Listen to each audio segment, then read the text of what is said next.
What? Yeah.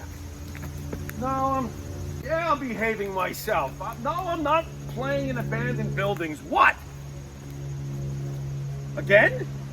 Now, I suppose you had those people follow me again. Fine. Hey, this is Jimmy Farrow from Monty and the Pharaoh, and I want to thank all our subscribers. We have now passed 14,000 on our YouTube channel. But I want to ask our subscribers to take the next step for us and become a full-fledged member of Monty and the Pharaoh. Yeah, that's right, folks. There's 3 different levels to choose from. There's free shirts. There's free autographs. Just check it out and become a member of Long Island's #1 pro wrestling broadcast, Monty and the Pharaoh. Later.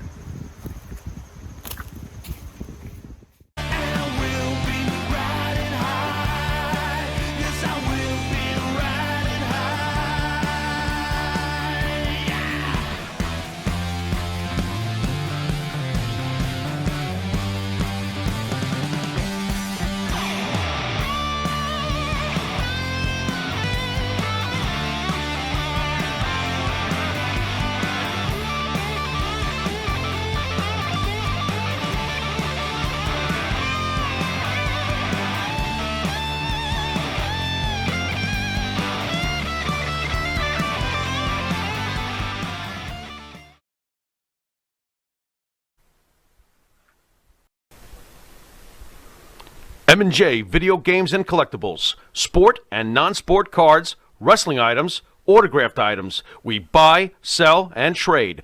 M&J Video Games and Collectibles, located at 1049 Queen Street, Southington, Connecticut.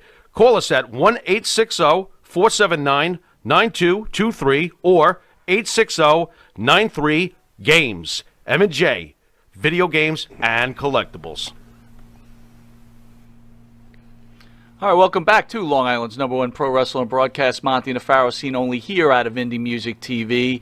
This is a special Saturday show with the incredible Chief Jules Stongbow.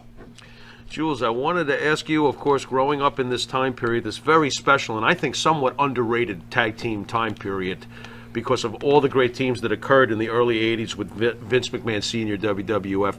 You defeated not once, but twice, one of the greatest tag teams of all time, Mr. Fuji and Mr. Saito. What were they like to work with and behind the scenes? Behind the scenes,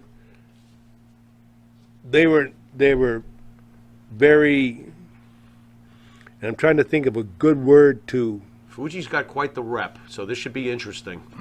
They were very different from each other. Okay. But they gelled well together because both personalities seemed to mesh at some point. And like you said before, Fuji's got quite a rep.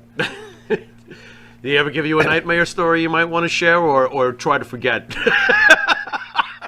Fuji. No, and I'm probably one of the very, very few people that Fuji never really done anything really, He didn't screw with you? No, wow. He didn't. You're lucky, from what I hear. But I found out from somebody had mentioned it just in passing one time, Fuji's got very ticklish feet.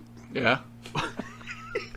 He wrestled barefoot. Okay. Wrong thing to tell the old Indian kid. Oh. What did you do? Because...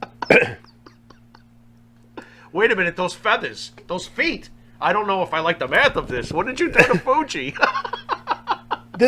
That should give you a little indication what happened. Holy headdress. That's great. Shortly after I found out about this, I was working a match with Fuji, and I started working on his legs. So he said something, so I reached down, because I had him in some kind of a leg lock, and I don't remember what it was, but I had access to his foot. And I started tickling his foot. He went absolutely ape. He screamed like somebody was sticking hot fire pokers in his ears, up his nose, and everything. He was screaming like a madman. He broke kayfabe. He was supposed to stay within the course of the match. He killed it. So anyway, that's great. After he said, "No tickle, No tickle me no more. I said, Okay. Fuji, you mess with me, that's going to happen every time I get in the ring with you. Every time. And So I now don't you know know why he didn't screw with you. And I don't know if that was the reason he never messed with me was because I told him that's going to happen. But he never did, you know. And I'd seen him play some jokes on other people that were kind of brutal.